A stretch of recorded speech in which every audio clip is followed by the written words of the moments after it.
এটা হচ্ছে আমাদের রাজশাহী বিশ্ববিদ্যালয়ের পরিবহন চত্বর। আর ওই যে দেখতে পাচ্ছ, ওই যে ওইদিকে যেটা, ওই যে ওইটা হচ্ছে প্রশাসন ভবন। আর এখানে এই যে সারি সারি বাস রাখা আছে, এই বাস যেটা রাখা আছে এটা হচ্ছে আমাদের রাজশাহী বিশ্ববিদ্যালয়ের পরিবহন চত্বর। তো দেখতে পাচ্ছ এখানে অনেক সুন্দরভাবে সাজিয়ে গুজিয়ে মানে লাইন বাই লাইন এখানে বাসগুলো রাখা হয়েছে। তো তুমিও একটা সময় এগুলো মানে বাসে চড়া কোনো ফ্যাক্ট না, বাসে চড়াটা এখানে আসলে মেন কোনো বিষয় না। আসলে মোটিভেশন অনেকভাবেই দেওয়া যায়।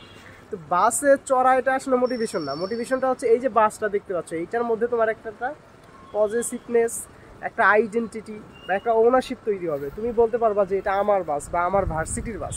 এই যে পজিটিভনেস, অন্য কোনো বাস দেখলে কিন্তু তুমি বলতে পারবা না যে এখানে আমার পজিশন আছে বা এখানে আমার অধিকার আছে।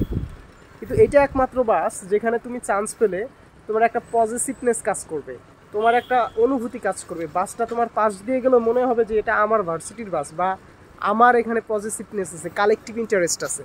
তো এই যে কালেকটিভ ইন্টারেস্ট একটা ভার্সিটির বাসের প্রতি তোমার যে কি বলে একটা ইন্টারেস্ট থাকবে, এইটার জন্যই আসলে মানুষ বলে যে এই যে বাস নিয়ে তোমাকে মোটিভেশন দেয়।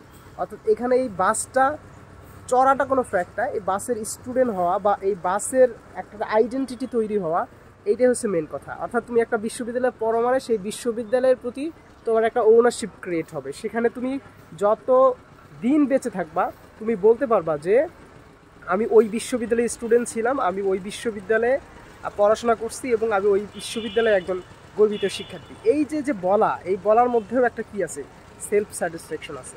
আসলে এটা আসলে অহংকার না, এটা হচ্ছে তোমার যে পরিশ্রম, এই পরিশ্রমের একটা পাওনা। এখন তোমার যে সময়টা আছে এই সময়টা তুমি ফ্রুটফুল ইউজ করো, পর্যাপ্ত ভালো কাজে ইউজ করো, পড়াশোনা করো, ইনশাল্লাহ তুমি ভালো কিছু করবা। এইটা তুমি নিজের ভিতর কনফিডেন্স রাখো। সবচেয়ে বড় জিনিস হচ্ছে কনফিডেন্স। যে কনফিডেন্স রাখতে পারে সে সব কিছু করতে পারে, আর যার কনফিডেন্স মরে যায় সে আসলে কিচ্ছু করতে পারে না, nothing to do. So confidence ধরে রাখো, পড়াশোনা করো, ইনশাল্লাহ ভালো কিছু হবে। ধন্যবাদ।